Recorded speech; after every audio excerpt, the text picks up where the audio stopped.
My name is Joe Adebato. I'm the Director of Counseling here at Burlington High School. Thank you again for coming to our annual financial aid night. We are televising this, not live, but we are recording it, so it will be on BCAT. So for any parents that you happen to talk to that feel they missed anything, they can certainly check out BCAT. We have a section called Counseling Specials, and they can have the opportunity to watch tonight's presentation. Just a couple quick things. I know everyone here is probably right in the midst of the college application process, and the financial aid process can also be a little bit cumbersome. And so the goal of tonight is really to give you the knowledge and information that you need to hopefully make your path through the financial aid process a little bit easier. I did want to just talk a little bit about the Burlington Scholarship Program. So last year, Burlington High School had its annual scholarship event right here in the auditorium. We usually have it in May, and about $350,000 was distributed to about 180 students. It's an amazing event. It's the type of thing I wish every student that applied would get something, but it doesn't necessarily work out that way. So I would encourage students just to be aware of the applications and to make sure they apply. A lot of students may not get particular scholarships because they didn't apply. So the applications for the local scholarships become available usually right around February or March. And most of the scholarships that we see students having success with are the local scholarships. There are state and national level scholarships. Those scholarship applications tend to be very cumbersome and require a lot of detail.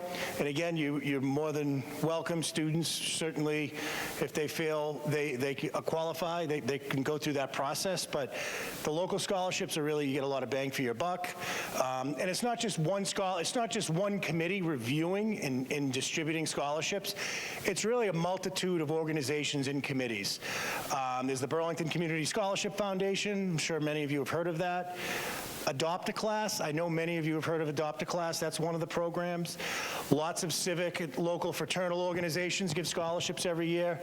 So again, I would encourage students to apply, and it's not necessarily for students in the top 5% of the class. The scholarships are distributed across all grades, across all academic levels, students going off to 4-year colleges, 2-year colleges, and trade schools. So there's a lot of opportunity. That information will be publicized, like I said, right around February or March, and we would put that on SCORE. So parents will have the ability, and students will have the ability to see all those scholarship applications. So we've been very lucky to have Amy working with us, I think the past 10 years now. She's really been very helpful to Burlington parents over the years, providing lots of information, and has worked through all the changes in financial aid over the past several years. So I'm going to let Amy introduce herself, but I just want to make sure I recognize her. She's been great for us and very helpful to our parents. So, Amy. Thank you. So my name is Amy Staffier, and I'm currently the Assistant Vice President of Enrollment, Student Services, and Director of Financial Aid at Simmons University in Boston. And I'm in my 8th year there. Prior to that, I worked for 21 years at Harvard in the undergraduate admission and financial aid and student employment. And I have done presentations like this for the past probably 26 or 27 years. I volunteer my time to go to local high schools on behalf of MIFA, and really I do this because this is what I do day in and day out, and I know that it can be confusing even if you're going through it a second time, and I just kind of feel like it's a moral obligation to come out and provide the knowledge that I have. I am also a parent of 2 college students, so I am living the dream. I have one who's a senior, which that's going to be great. And then I have one who finished her freshman year last year and then has decided she wants to transfer. So she is taking the fall off and looking to transfer into the spring. So it's, it's always that second one that gets you through all of the things. So that's been interesting. But anyway, Moving on to the presentation, these were if it was virtual, but just to give you a bit about MIFA, they're a not-for-profit state authority. It's the Massachusetts Educational Financing Authority. You may see ads from them. They have our 529 account in the state of Massachusetts. They also do a lot to provide for our high school counseling staff, and they have lots of webinars that they provide for them, as well as students and families in Massachusetts. I believe in them, and that's why I am happy to be affiliated as a volunteer for them. So tonight we're going to talk about the types and sources of financial aid. We will walk through the financial aid application process, and I kind of like at this point to say, you may hear me say, whether it's in answer to a question or as I'm describing a process, it depends. And that's not because I don't know, but it is because when we talk about institutions and institution dollars, right, those vary by institution and how they might award aid and what sort of applications they may require.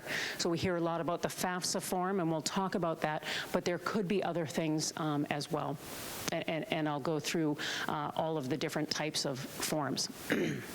We will look at how financial aid decisions are made, and at that point, when I'm done with those first 3 bullet points, you will be saturated with information, but we just have a couple of slides left.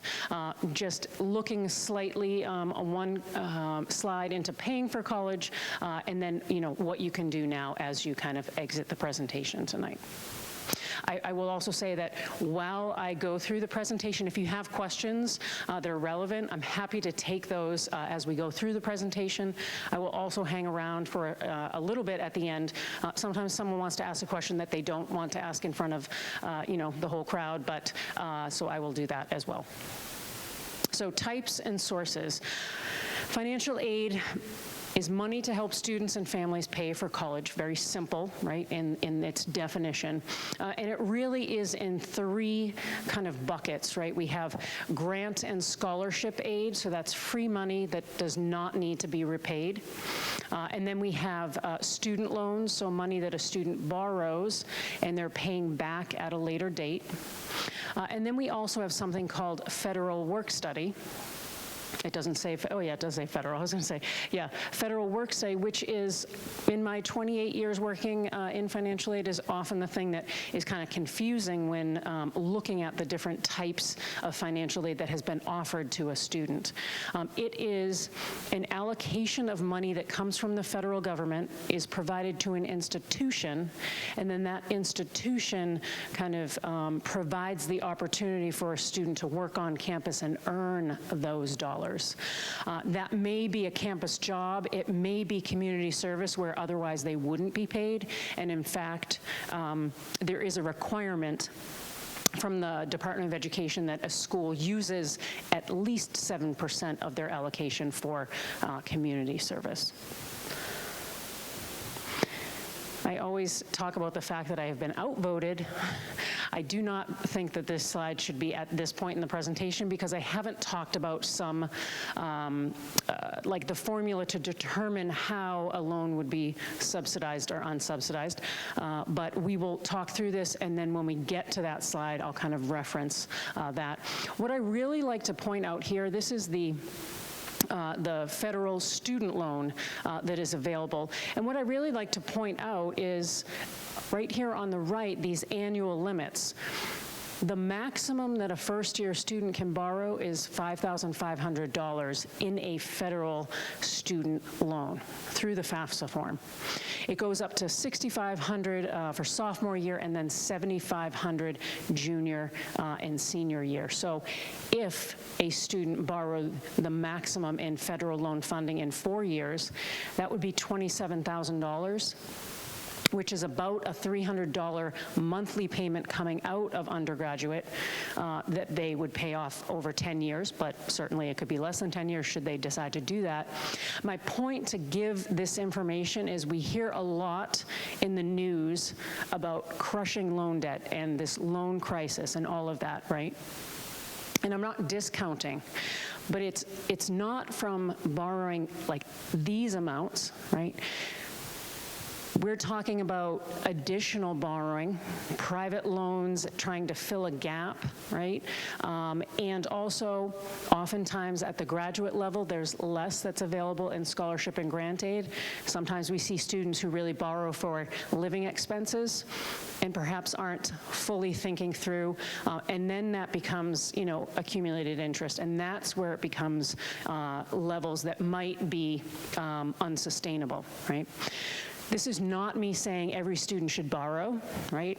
That is a decision that is individual to the student and the family, but know what is available to you. And I can give one example of, well, actually, first let me just say that if a student has financial aid eligibility, and that's what I haven't determined yet, but we'll talk about that formula, they are eligible for up to $3,500 of this $5,500 to be subsidized, meaning that no interest accrues on that loan while the student is enrolled, and will not to begin to accrue interest until typically 6 months after they graduate. And I only use the word typically because should a student withdraw from school altogether prior to those 4 years, right, it would then go in 6 months, it would start to accrue interest, and they'd have to start paying it back. So my example is that I had a student in my office who was really doing everything on her own, and she had $1,000 still left to pay on her bill, and we were into the fall semester, and she was already working part-time, which is really kind of the max that we say with students. Working more than part-time, it really starts to affect academics. She was working part-time, and she was very stressed out, thinking she should have to work more in the summer, and on and on. And I just said to her, she had canceled all of her loans because she was scared about taking any sort of loan debt. And I said, what you could do, just know the options. You're eligible for a subsidized loan. You could borrow that $1,000, pay what the bill is. Over the summer, you could work and you could open a separate savings account that's your kind of pay off my loan account, and just be funneling some money into there, knowing that you're doing this on your own, but then you have a little cushion should an emergency happen. But otherwise, when you graduate in 4 years, that $1,000 is still $1,000, right? So there's not that risk there, and you've saved some money, and then you can pay it off. So again, just understanding the options that are available to you. For each of these, it's $4,500 sophomore year, $5,500 junior and senior that you could have subsidized. It used to be that those were the loan limits. That's probably, it could be 18 or 20 years ago now. And at the rising cost of education, there was an ask to increase limits for undergraduate students, and the government said, okay, it will increase it by $2,000 each year, but even if a student is eligible for subsidized, it's unsubsidized. So, it's $35,000 plus that $2,000. If a student has no financial eligibility, then the full $55,000, $65,000, $75,000 would be unsubsidized, which means that the interest begins to accrue from the time the loan is dispersed. And then interest can either be capitalized, so added on to the loan and paid off, or you could pay that interest quarterly as it accrues. And then the last thing I'll just say about the loan is it is a fixed interest rate. This is the current year interest rate right here for the loan. So fixed interest rate for the life of the loan, that loan you borrow. Each year, interest rate is determined for loans borrowed within that year, and it's T-bill plus, I think, 2.05%. So we won't know what that is until June for the upcoming year. So now we'll look at the sources and where financial aid is coming from, the different spots. We have the federal government up on the top left, and so they have the federal Pell Grant. The federal Pell Grant is kind of like the main grant that comes through the FAFSA, comes through the federal government, really the only grant. And for just to have an understanding, for a private institution, so a higher cost institution, for families who are the lowest income, the maximum Pell Grant is $7,395 for this current year. We'll see what that will be next year, but it's maintained level the past 2 years.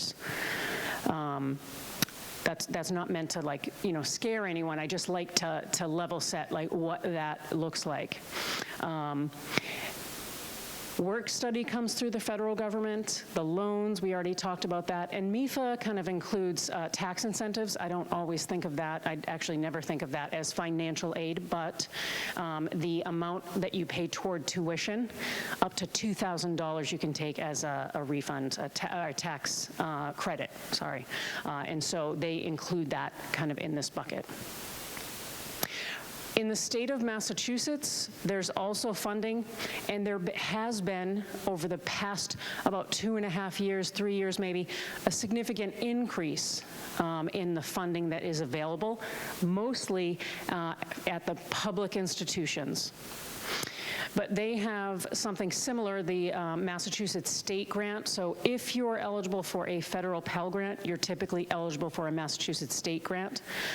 At the private institution, it's $2,800 is the maximum grant in a year for that. They have some scholarships available and tuition waivers. And then this reference to loans, I just like to point out that I wouldn't expect to see a loan offer from the state of Massachusetts within a financial aid package. They have the no interest loan program, which sounds wonderful. That is great. But I can just say from my experience, when I was at Harvard, we had a $30,000 allocation to kind of use for Massachusetts residents at certain income level. And then when I got to Simmons, we don't have an allocation, and I've asked each year, and they just don't have that funding. So it's really a small program, so don't necessarily expect to see that. And that is a school-based, similar to how I talked about work study. The Massachusetts no interest loan is something where it's an allocation to an institution. So you're interfacing with the institution in order to secure that funding, if they had it. The college and university themselves, institutional aid. Grants, scholarships are available.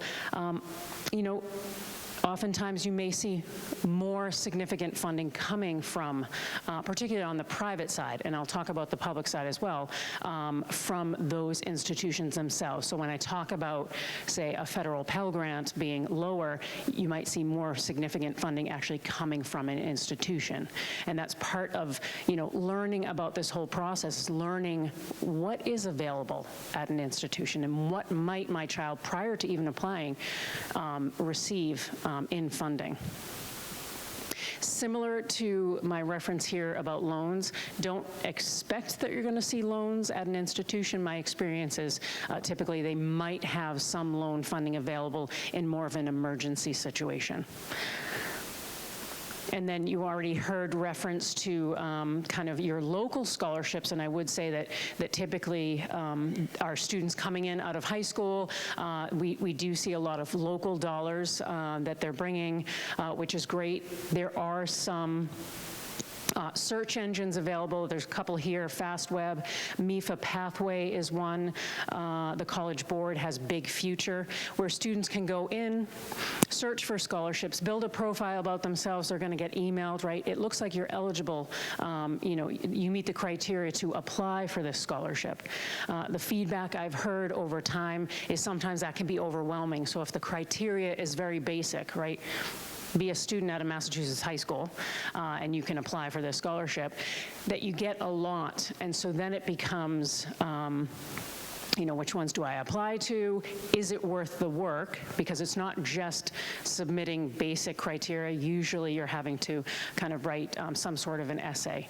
And so I am going to go back to that question when we look at a sample financial aid package, so that we can kind of visually see and talk about how it really can be worth the work. But I would say it is a numbers game, right? So like you got to apply to 10, sometimes to net 1, particularly more national scholarships. I think on the local side, that's where we see more of those coming in because you're dealing with a smaller pool, right? So the next two slides talk through the way in which financial aid is determined. And so either it's based on merit, which is this slide, so there's some reason that the student is receiving the scholarship. So whether that is an academic reason, or if it's a school that, typically like a D1 school where there's athletic aid, it's an athletic reason, or maybe the institution, the student is a super oboe player, and that institution needs that, and they're providing some sort of funding for that. It should be clearly stated on any letter that the student receives why they're receiving it, and whether or not it's renewable. And then, if renewable, is there something that the student needs to do in order to have that be renewable? So if it's an academic scholarship, perhaps there's a certain GPA that needs to be maintained in order to retain that in the following year. Merit aid is not offered at every college. This will be the first time that you hear me say that it's really important to, whether it's having your child look or yourself, look at each of the institutions and know what sort of aid is available. And also, know what, if there are, right here, these kind of last two bullet points, is there something that requires a separate application? And does that have an early deadline, or what that deadline is? So again, with an example, a personal example, where I am now at Simmons, we have, through the admission process, without providing a separate application, just submitting the application for admission, students are assessed for merit scholarship funding without having to do anything else. We also have a couple of scholarships that require an application, right? Much larger, full tuition and food and housing, right? And so I never forget, in my first year at Simmons, I had a student who was an upper class student who said, is there any way that I can apply for that Kotson scholarship? I didn't know about it when I was applying for admission, right? And that just kind of, because there's nothing I could do. It's only for students who were applying, coming out of high school, right? And so I use that example to say, look at what's available on each website, know, and do that now, because it could be that there's an early application, right, November or December, right? And we know that admission has some early deadlines, but they also have, regular decision deadlines. So don't just wait, even if the student decides they're not going to apply until regular decision. Just know now, do that research to know what's available. So the other way in which aid is determined is based on need, and probably the majority of financial aid is determined in this way. And that is really looking at income and asset information of the family through the FAFSA form, or if an institution uses a separate form, that as well. It includes grants, loans, and work study. And then this last bullet point, that the student must be making satisfactory academic progress.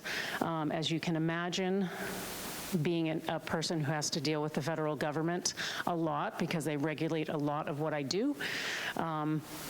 One of the things that they require us as the financial aid people is to monitor that students are academically progressing in a satisfactory way, which they have determined that at least by sophomore year they have to have a 2.0 GPA, and that they must be progressing, their pace must be a certain percentage, and that pace means the amount of credits that a student attempts versus how many they actually complete.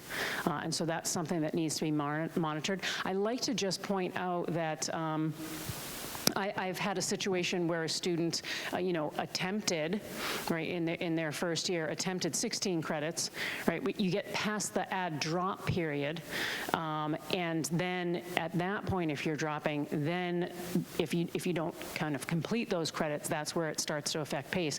But a student who, let's say, got really sick, right, had to withdraw halfway through the semester, especially in that first year, all of a sudden they're at 0% PACE, and they've lost their eligibility for financial aid.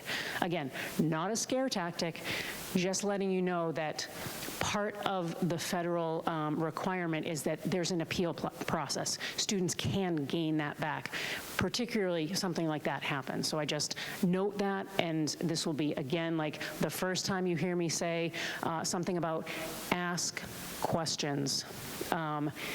The worst we can say is no, we're not able to do something, but the best we can say is yes, we're able to help you with that.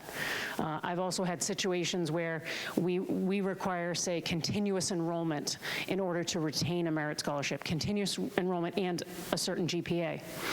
Well, when I was kind of looking through things and I see someone who, right, again, has to take time off because of either physical or mental, health, and I would not stop someone from doing that just in order to retain a scholarship. So I built an appeal process in place so they could gain that back.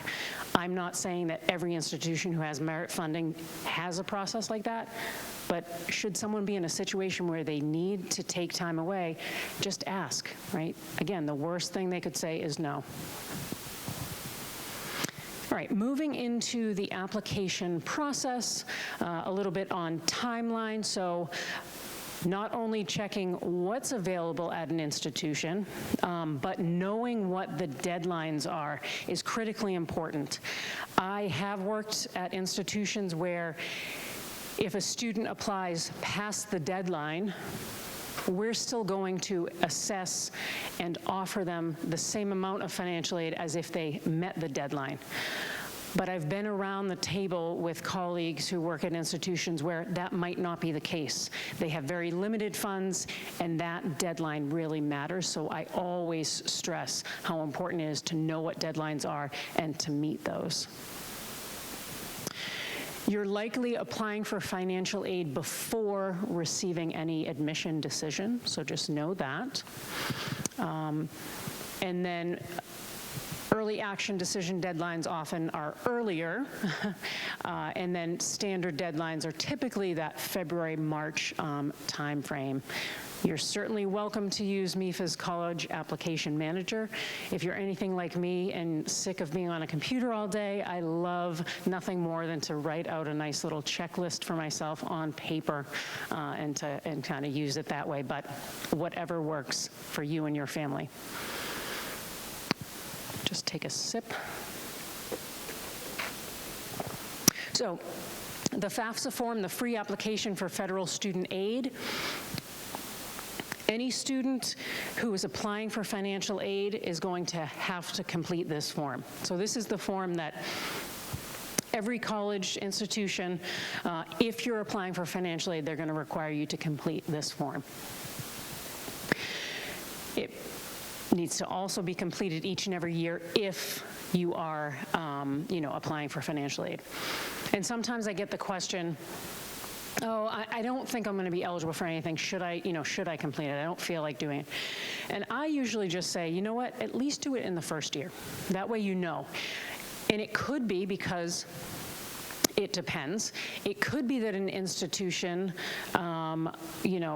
may require that as even part of their merit, requirement to get any sort of scholarship. So again, knowing what the school requires, but I usually say at least in that first year, complete it and see what you are eligible for. Really important to complete the correct year. So your student's a senior in high school. It would be the 26-27 FAFSA. It is highlighted and larger on the FAFSA website, but we do still have the 25-26 application open. And every year, I at least have one student that is, I filled out the form. I definitely filled it out. I don't have it, and we end up going in and, oh, they completed the wrong year. And then you'll have to go in and actually complete the right year. There's no way to kind of transfer between years. It really suggests that the student kind of starts the process. They complete their section, let's call it, as the student contributor. Then they invite the parent to apply, and then the parent goes in with that link, and then they're contributing to that student's FAFSA. But it's kind of their own separate application, where the old FAFSA, prior to 2 years ago, it was almost like one large application, and a parent could go in or a student could go in and almost fill everything out, although, need separate signatures. But now it's kind of individual sections, and these contributors are going in and filling out their information. The last contributor to complete is the one who actually submits the FAFSA. So in the old world, excuse me, it was that, let's say the student and the parent kind of went in and the student signed it, but the parent didn't sign it. It would wait for about 7 days for that signature, and then it would send it off to the school. That is no longer the case. If it is not fully signed, it will be deleted in 45 days. The student will be getting emails consistently, don't forget, it hasn't been completed, with reminders. Prior to completing the FAFSA form, you need to have an FSA ID, Federal Student Aid ID, and the student, along with parent, each need their own FSA ID. They need their own unique email address in which to get that FSA ID.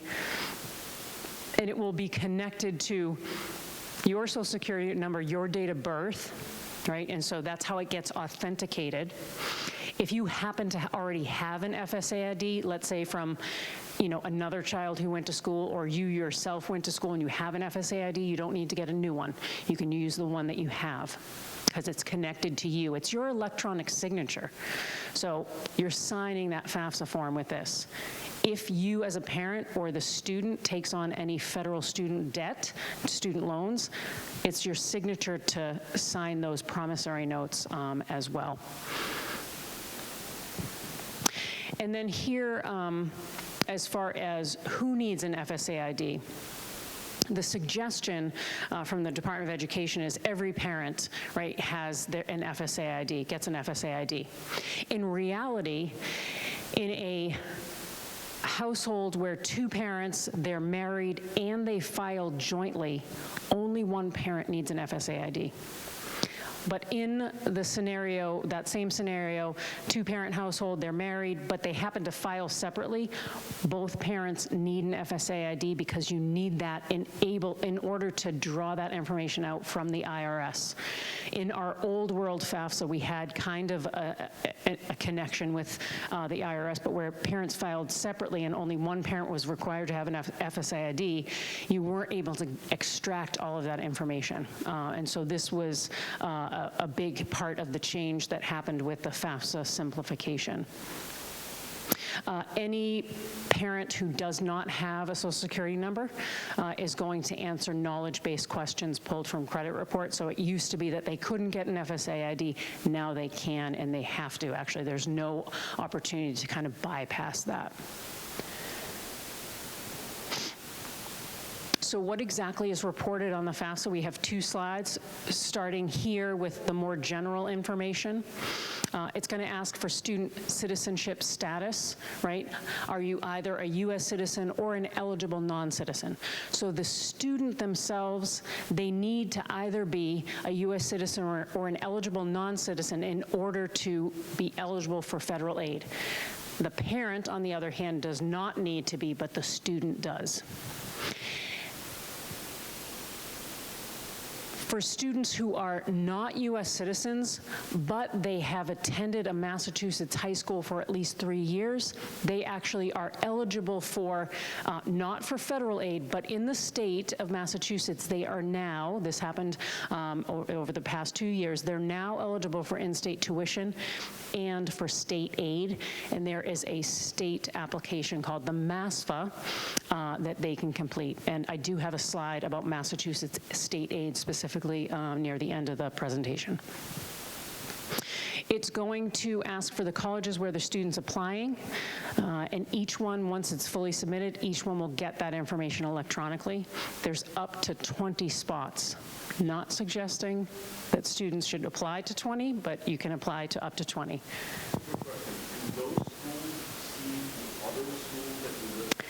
Yeah, great question. So we asked, do the schools that the student applied, to, let's say they applied to 5 schools, do I, if I was one of those schools, see these other schools? And the answer is no. It used to be many years ago that you could see those schools. And I think there was some schools that maybe used that or looked at that data, and so that was quickly, once those rumors that was something, the government stripped that away. We do not see that. Yeah. Yes, exactly. So it will ask, and you can search by the name of school, you can search by their kind of federal school code, but usually it's just searching by the name. It's in the student section, yep. And the other question is, sometimes is, what if I haven't finalized my list, or what if I add a school on? You only need 1 school in order to complete the FAFSA. So you can absolutely, the student can go back in and add an additional school should they decide, oh, there's this other school I want to apply to, and they've already applied, and they hit submit, and then that school is going to get that information electronically. But it is the student section, so not on the parent section. Okay, so as far as parents are concerned, whose information is required to be on the FAFSA? So parents who are married, including same-sex parents, you're including both parents' information on the FAFSA form.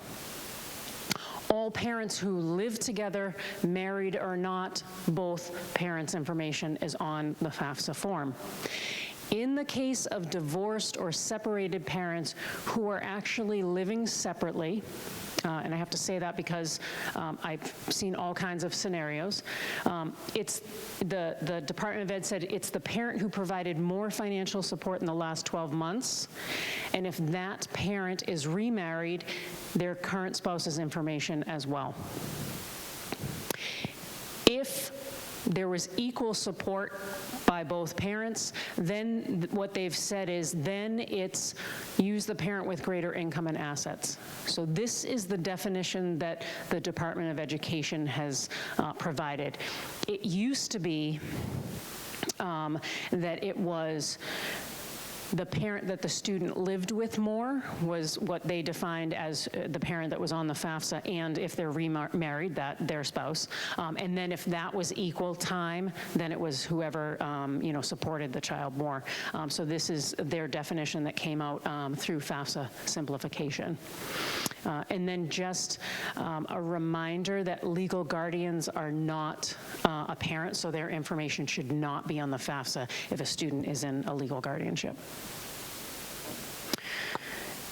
As far as number and household, this will actually be pulled from the IRS, from the tax return.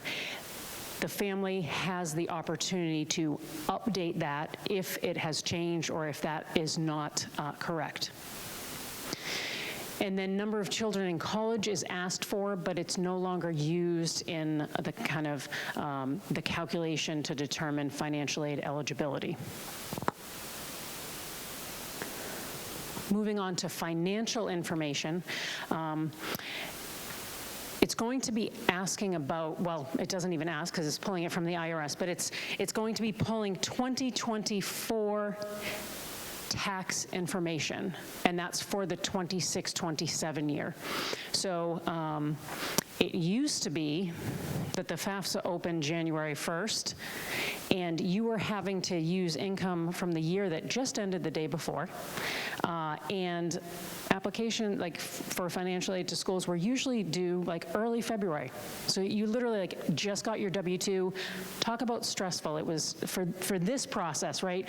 Once you're a returning student, everything is much later. So during the Obama administration, one of the things that he did was rolled back that the FAFSA opens October 1st, and we use prior year information so that everyone has their taxes done, they're able to complete that.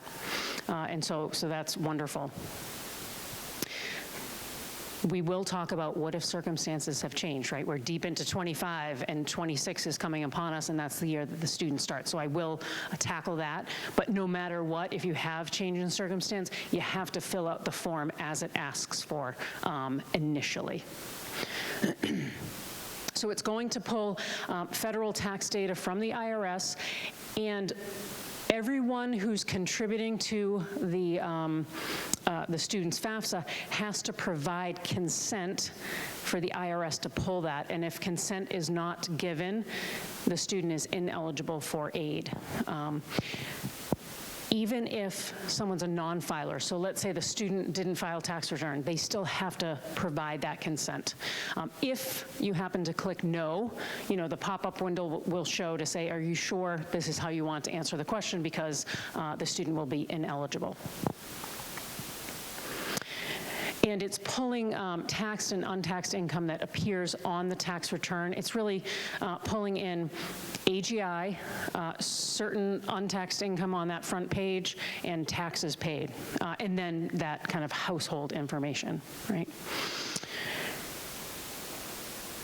One of the things in the I call it my old world, I have multiple old worlds, whether it was my old world at Harvard or our old world with the old FAFSA, one of the largest amounts of untaxed income we used to see was actually a contribution to a retirement account, like a 401k, 403b that would show up on a W-2. When the FAFSA simplification happened, the law, how that was written was they're only able to ask income questions that come off the tax return itself. So no longer is that, reported. So that actually makes a difference. In a good way, in a good way, right, if you had that as untaxed income. Moving on to assets. Oh, one other thing is that when you do complete the FAFSA and you give the consent for the IRS, you'll see like some little box come up, oh, we're connecting with the IRS, but you will never see that information appear. The IRS has incredibly strict privacy laws. We had to, as financial aid administrators, get a separate, what they call it, an FTI mailbox, federal tax information mailbox, to get that information electronically. We had to sign new kind of agreements on privacy, and there's very strict rules on who can even see this information. We can't be sharing it or anything like that, and that's part of why you're not going to actually see that on the screen when it comes in. And I think I heard someone saying, oh, it actually was fairly easy to complete. I do obviously, I have a wallet that says, stop me before I volunteer again. I do work with our FAFSA Day committee I've done over the years, which, we provide help for people in completing the FAFSA. It used to always be in person. You get the pandemic. We are virtual. But what we've now seen with this new FAFSA is really it's people coming in and like, did I complete it right? Because it was really easy. It was so quick, and I barely answered questions, about finances. And so, yes, it really has gotten, there were two reasons that they simplified it: to make it easier to apply, which they have done, and to increase students' eligibility for funding. And we did see that more students became eligible for the federal Pell Grant. So moving on to parent and student assets, it will ask about, so including the value of savings, checking, investments, larger businesses, except commercial fishing businesses. I can't give you an explanation on that. And then other property. So if you own a second home, you are to provide the net value of that property.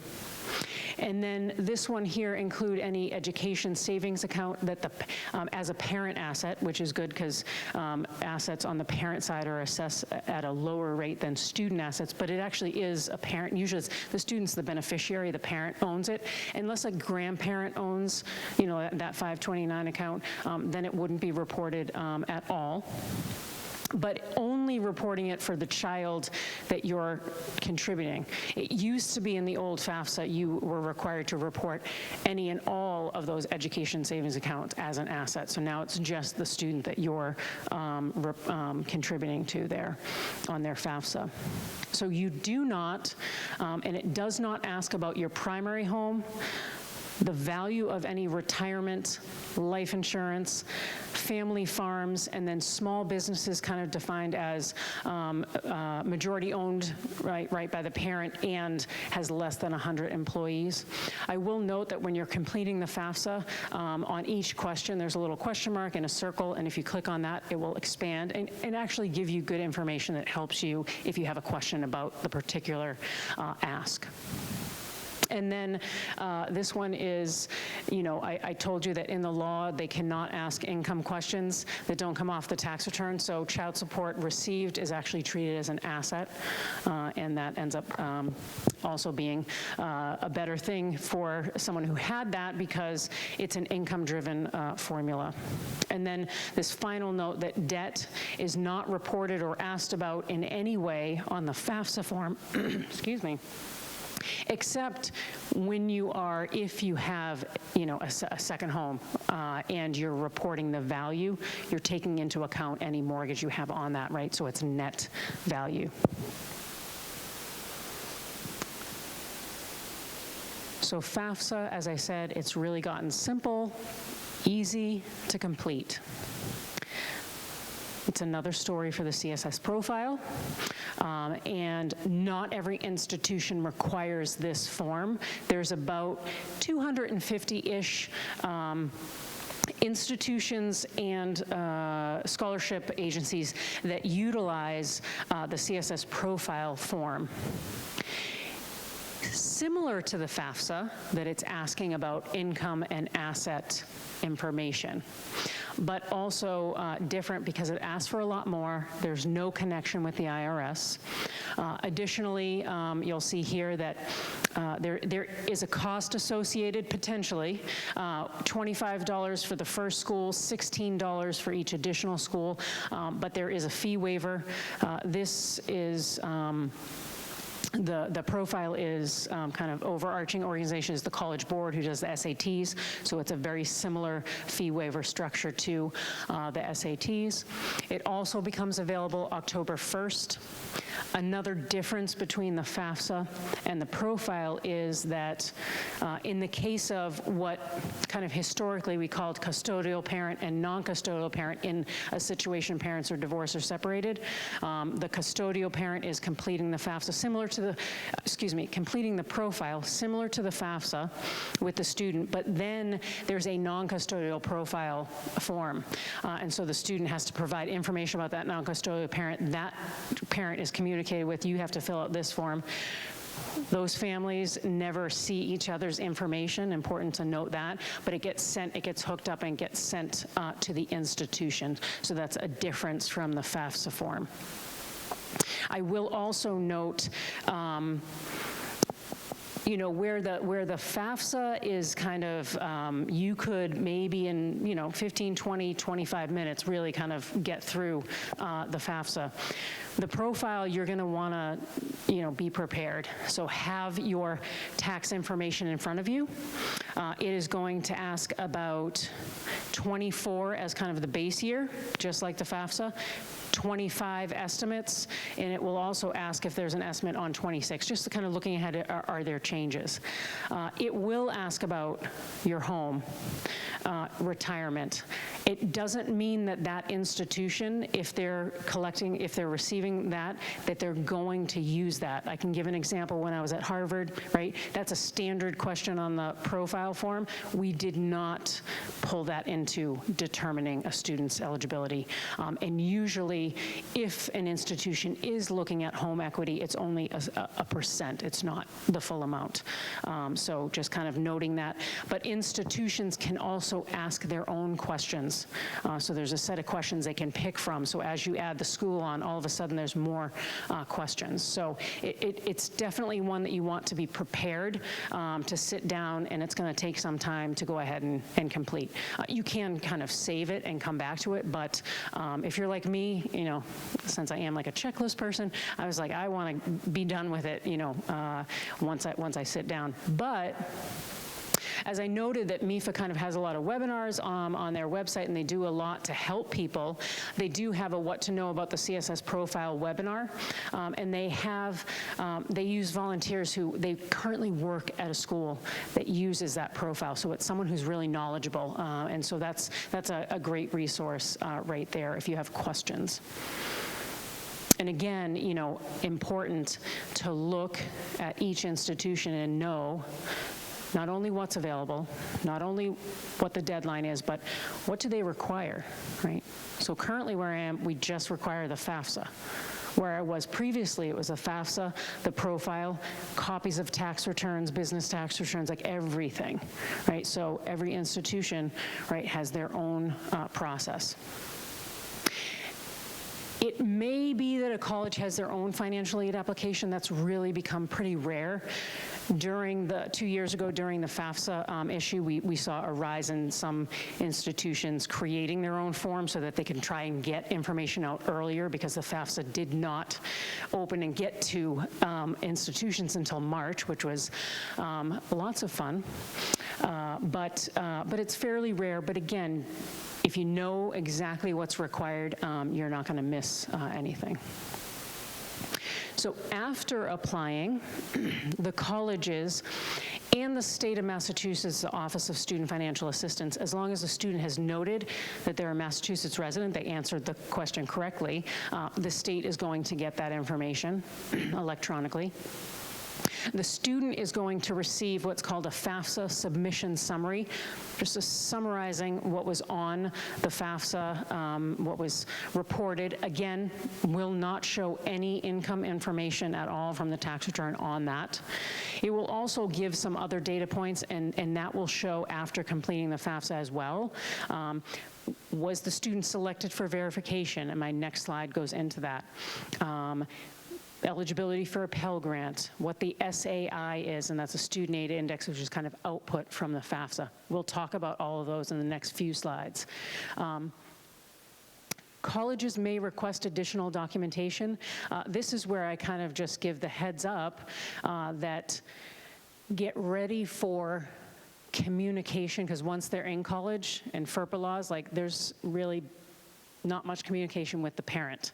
Everything is going through the student, usually by email. Now, my poor second child, because in these presentations she gets a bad rap. But like my older one, I remember she, because she actually goes where I am, where the other one doesn't. But I was in this meeting, and I guess they had added an orientation fee, and I was in a meeting. I said, "We don't have an orientation fee." I'd know.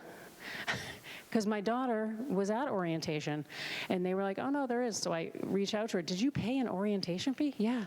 Like, my other one would have been like, "Can you pay this orientation fee?" or not even known that there was one. So you know your child. If you need to remind them, check your email, right? Schools are going to be in touch, usually through email, through the portal, if there are requests for information.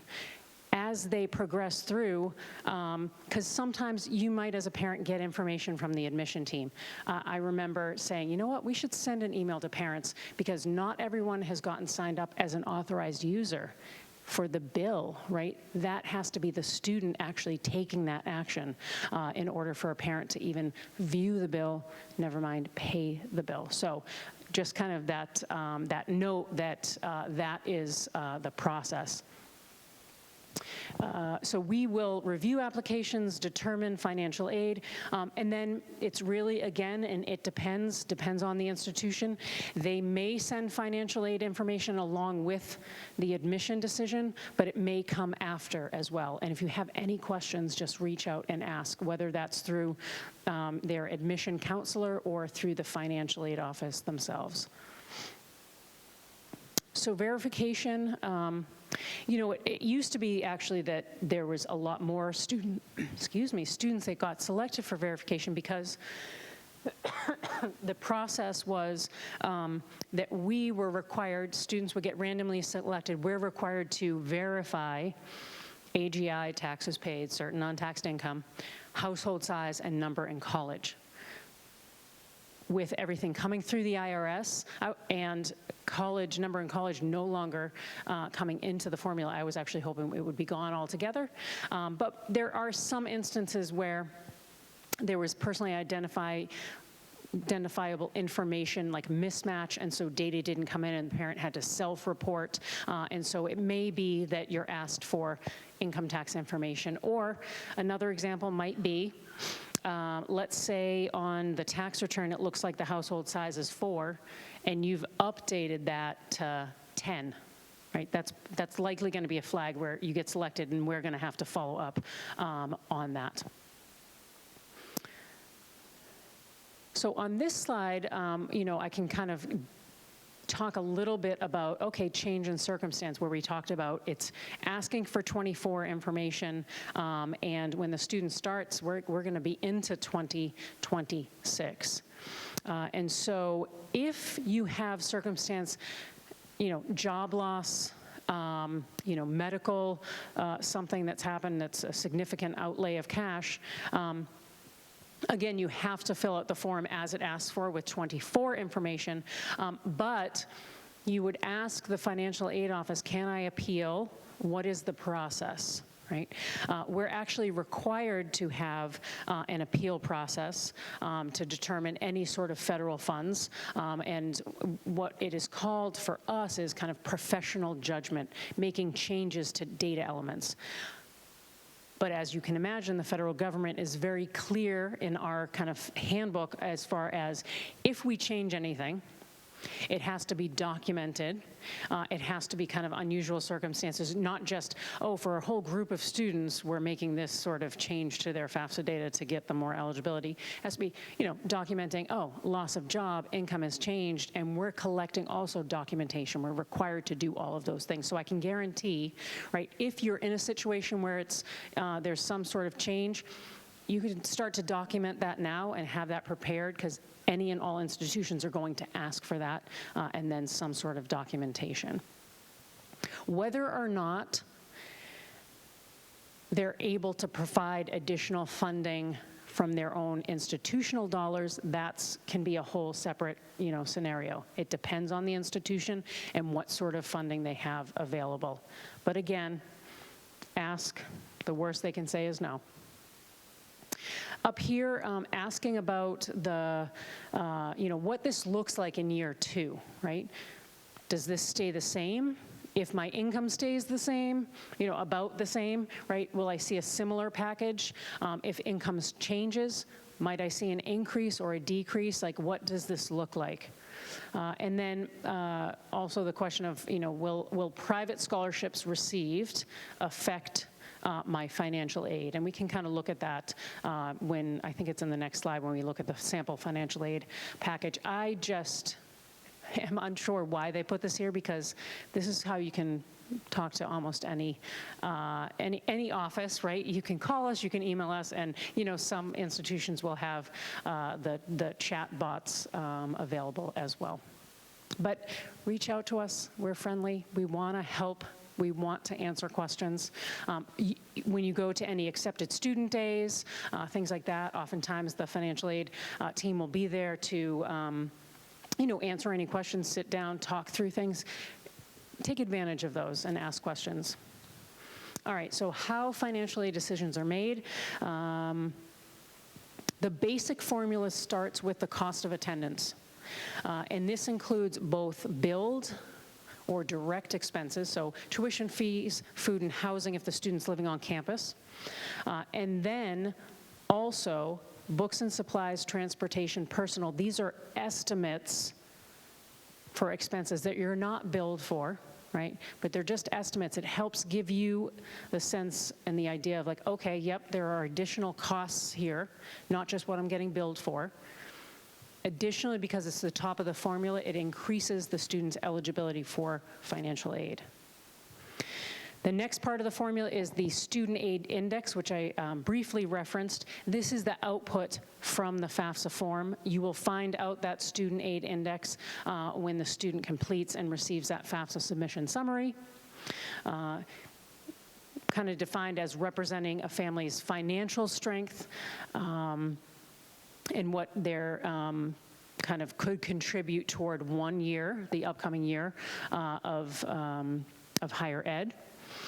As I noted previously, income weighs more heavily than assets, so it is an income-driven formula. Really kind of getting down to this SAI, just to give you the basic, it's like starting with AGI, untaxed income, we start with an income figure. And then there are allowances against income for things like federal taxes paid, state, as well as maintenance of a household, and included in that figure, it's based on household size, and included in that, is housing, medical, food, things like that.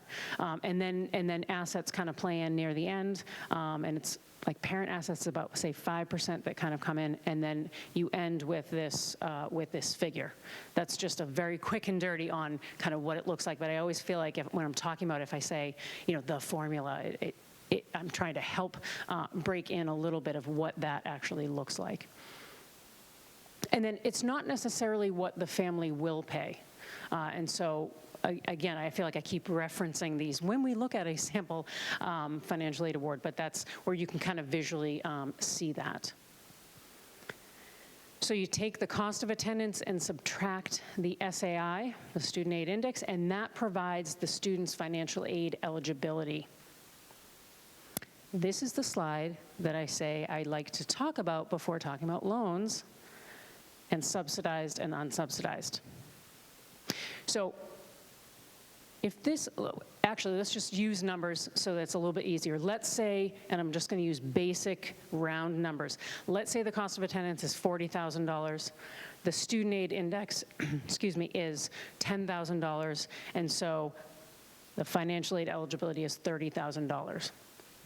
Let's say the student received, a $10,000 merit scholarship and a $10,000, need-based grant, and so now their financial aid eligibility, after subtracting off grant and scholarship funds, now what they have remaining, right, because we're filling it in there, is $10,000. As long as after doing this formula and subtracting off grants and scholarships, there's still a positive number, they're going to be eligible for that subsidized loan. So as long as that positive number is $3,500 or more, they're going to be eligible for that subsidized loan. If there's no financial eligibility here, then the student still can borrow if they want, and it's $5,500 would be unsubsidized, but that's how it's determined. And this also determines if they're eligible for federal work study. If after subtracting off that and the subsidized loan, if there's still a positive number, they can get federal work study, as long as that institution has, an allocation to be able to provide. Oh, and just noting, the SAI can be negative. It goes down to negative 1,500, but it's always treated as zero in the formula, and that's because of the federal rule that total financial aid cannot exceed the cost of attendance.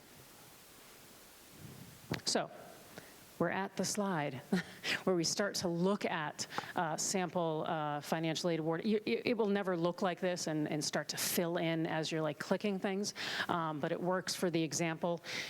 We're using just a cost of attendance that's $45,000. The SAI is $5,000 for this family, so they have financial aid eligibility of $40,000. The school has provided grant and scholarship aid. It's about $27,500. Yep. This is my third presentation this week, so I've memorized the numbers. They've been offered the student loan, the federal student loan of $5,500. In this example, right, when we look at what their financial aid eligibility was and then subtracted off this amount, they actually are eligible for the subsidized loan. So for this example, what a student would see on any financial aid offer is 2 line items. They're eligible for federal subsidized loan, $3,500. Federal unsubsidized loan, $2,000. Right? So that's what they're eligible to borrow. You always have the decision to say yes or no, right? But you'll see that in that way. They've been provided the opportunity to utilize work study for up to $2,000. And if you did that math, and I moved too quickly, you realize that that does not equal the financial aid eligibility of, these numbers right here do not equal $40,000. There's $5,000 that often is referred to as kind of unmet need, right? So when we talk about a couple of things, I want to circle back to, is it worth the work, one, and also, it may not be what you're paying. So a couple of things, I'm not saying that the cost to the bill is going to be $10,000 rather than $5,000, because we have those estimates in the cost of attendance, and this is going against the cost of attendance, right? So you'd have to know what those are. So that is something to note. And then as far as, is it worth the work with private scholarships? If the student is really set on a particular school and maybe there's a bit of a gap that feels like a stretch, and they got some outside scholarships that chip away at that unmet need, then I would say it's absolutely worth the work. My cautions would just be, so much goes into that first year. Is that a one-year scholarship, extra scholarship they're getting, or is it something that repeats, right? Because we have to remember that it's more than just that 1 year and trying to make that work. Every institution is required to have what's called a net price calculator on their website. This is a great tool when you're in the process of looking at institutions and trying to get a sense prior to applying or when you've applied, what sort of funding is going to be available for, myself or my child, right? Net price is defined by the government as cost of attendance, so that higher figure, less grants and scholarships. They have a tool called the College Scorecard. We're required, institutions, to report lots of data to the federal government, and they have this website that provides information on every institution, not just financial information, academic information, size of institutions, right? It's actually very kind of simple, really easy to look at and navigate through, and is helpful. They do provide average loan debt, graduation rate, and also net price, average net price, right? And so that's a figure that is stretching from, someone who's maybe receiving no financial aid to someone who's receiving significant financial aid at that institution. A net price calculator is a tool where you go in and you're entering your information, your 2024 income information, right? For a parent, for student.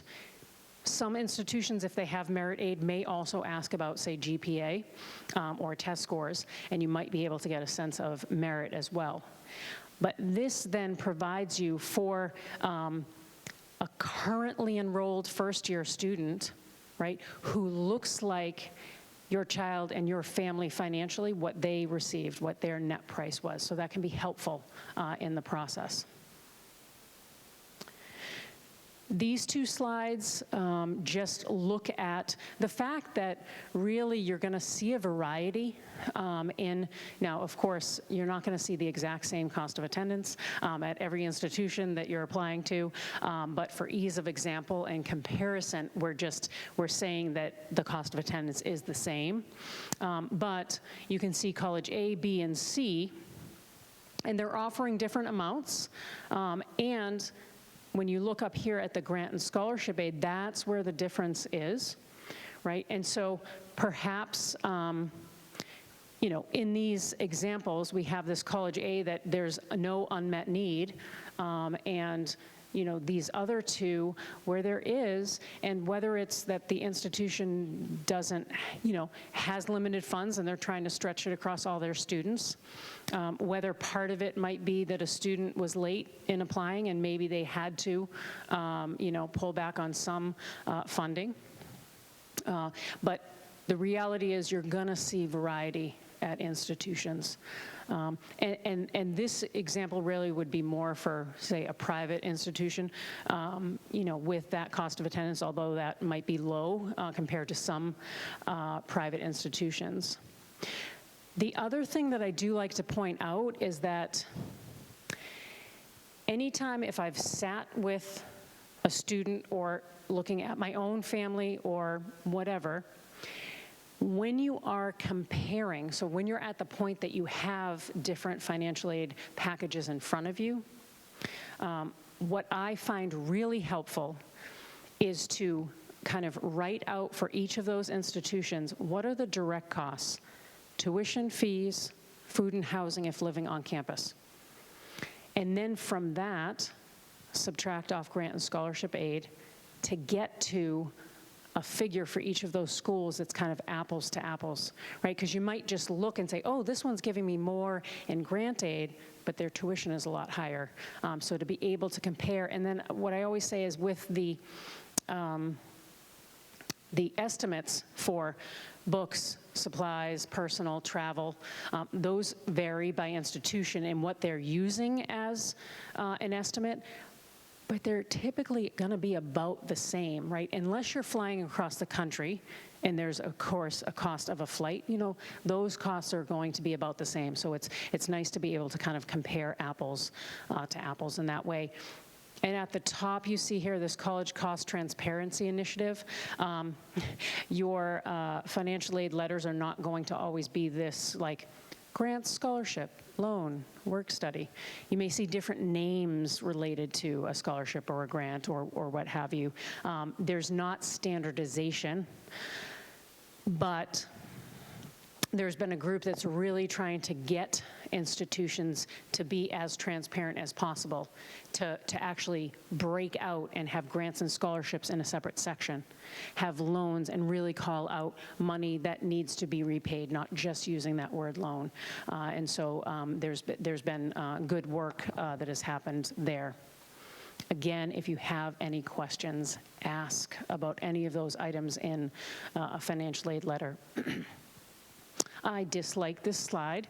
No, I don't dislike the slide. I dislike what's behind it, which is don't look just at total, right? Because in this example, we have two institutions that are putting in a parent loan within the student's financial aid offer. And I personally, find that to be trickery. A parent would need to actually apply, whereas a student, in completing the FAFSA, this is what they're eligible without doing anything else. And these are large numbers, and in my opinion, you're almost trying to trick someone into thinking, oh, wow, this large bottom line figure.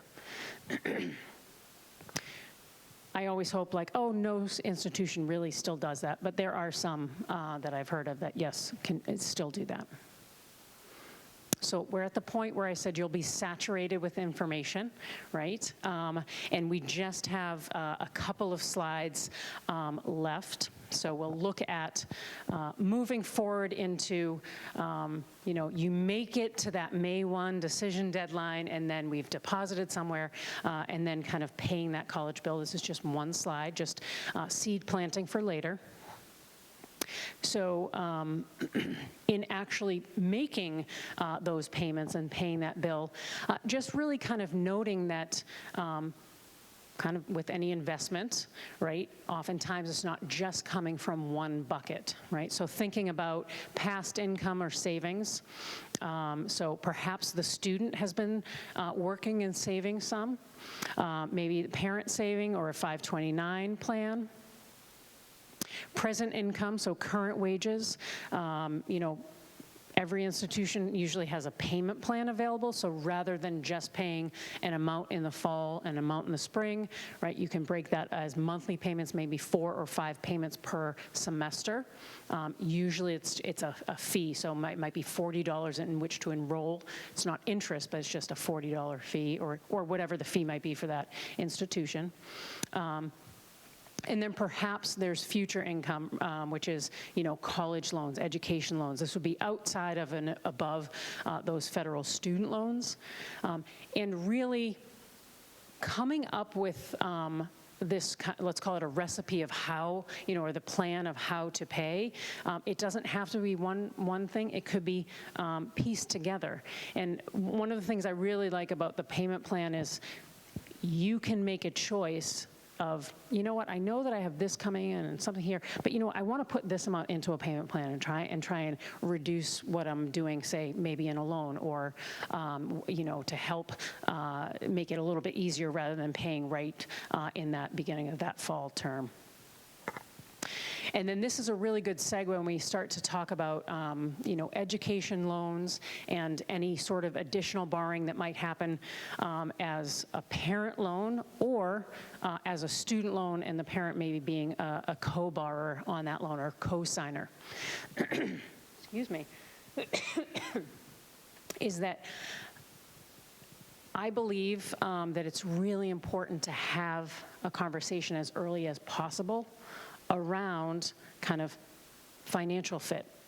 It's very specific to the student and family, right? It's going to be a very different conversation with every family, so I'm not dictating what that looks like. I only just suggest that those conversations happen so that it can help with expectations.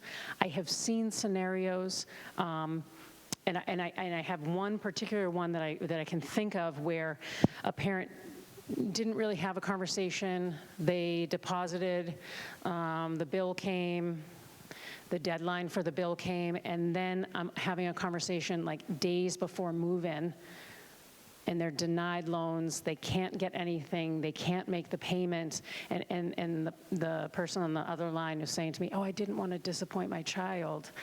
And I thought, oh my goodness, this is even harder than let's have the conversation earlier around expectations and what, you know, is going to be reasonable, right, for you and your family. Again, very different conversation. I just suggest that the earlier those conversations can happen, because it does get stressful, right, when you get to that May 1st and we're trying to make decisions and we have tangible information in front of us. So some of those conversations on affordability, you know, what does each school's net price look like? Who will be paying for college, or how does that work? In the state of Massachusetts, again, there's been this influx of funding, and they first started with Mass Reconnect, which was anyone over the age of 25 could go to community college for free. And then the following year, which was, I believe, last year, they had Mass Educate, which is anyone can attend community college for free, right? You still have to complete the FAFSA form, but might that be an opportunity for helping with cost? Consider the number of children in the family going to college. Really look at, you know, that kind of 4-year plan, right? Or 2-year, 4-year, and then is even thinking, is this that the student's going to go on to graduate school, you know, for that profession? Or you could be like me and say, graduate school, you're on your own. Not really, but so just kind of thinking ahead. The federal government has a parent loan called the PLUS loan, which stands for Parent Loan for Undergraduate Students. The reason this bullet is on here is because they are making changes from the big, beautiful bill. And those changes are that, so in general, you heard me say that total financial aid cannot exceed the cost of attendance, right? And so in any sort of borrowing, there's already some sort of limit there, right? We take cost of attendance, subtracting any sort of financial aid, and then that gap, you know, could be with scholarships or loan. But the government has now said, starting with the 26-27 year, per a student, a parent in a federal loan cannot borrow more than $20,000. There's a cap of $20,000 in a year, but that's kind of somewhat false, because you can't think, oh, I could borrow $20,000 a year for 4 years, because there's an aggregate cap per student and not per parent borrower for that student, but per student. There's a total of $65,000 they could borrow. That's a lot better, so I'm not necessarily saying that that's a bad thing. I'm just noting it. On the graduate side, they're stripping away. Graduate students have been able to use PLUS loans, and they're taking that away on the graduate side. So that's, since I do deal with undergrad and graduate students, that's something that's not looking forward to wrestling with that problem. In the state of Massachusetts, as I've noted, there's different things that are available. I already noted this kind of Mass Educate and Mass Reconnect, 2 programs. I would hope at some point they just put it into one program, but it was different administrations that put that into place, and they each wanted their own kind of recognition. Mass Grant Plus, in the Mass Grant Plus expansion. So I believe its income up to about $85,000 at the public institution is then free tuition, and $85 to $100 is lowered tuition through that Mass Grant Plus and expansion program. The tuition equity law, I noted that students who are not U.S. citizens or eligible non-citizens, but they have been at a Massachusetts high school for at least 3 years, are eligible for that in-state tuition, and they would need to complete this MASFA form because they cannot complete the FAFSA form. And then mass transfer really kind of helps that process, makes it easier going from community college into one of the 4-year public institutions. And if students maintain a certain GPA, there's often funding that goes along with that. I have heard feedback of people who've done that of, oh, make sure you're kind of like on it from day one, looking at and meeting with advisors within the community college to map to a program at the 4-year public college. Reduction on out-of-state tuition costs at certain New England colleges for certain programs. So if there's not a program within our state system, within New England, you can usually get a break on the in-state, not in-state tuition. All right, we're at the end. And I don't like this slide either because I feel like you've taken in so much information, and now I'm going to show you a slide that has information overload on it. But you can say, hey, I attended MIFA's Financial Aid 101 webinar. You've done something. I'm sure you've done lots of things, but just noting that. But take a picture of that if you want. These are just kind of some of the things that should be on your mind.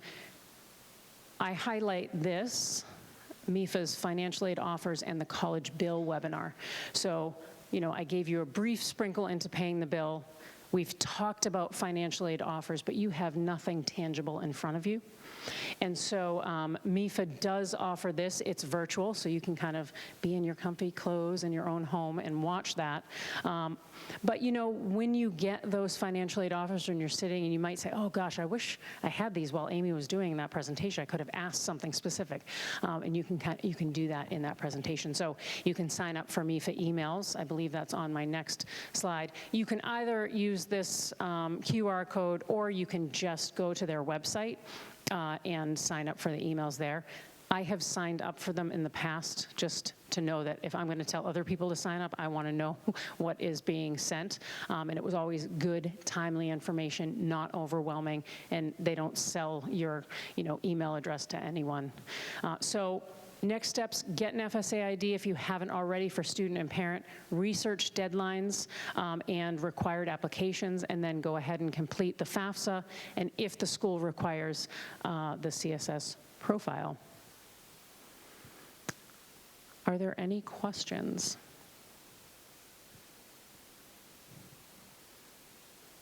Okay, well, as I said, I will kind of be over near my drink, and because I'm a little parched, but if anyone has a question that they didn't want to ask in front of the group, I am happy to answer a couple of questions. Good luck.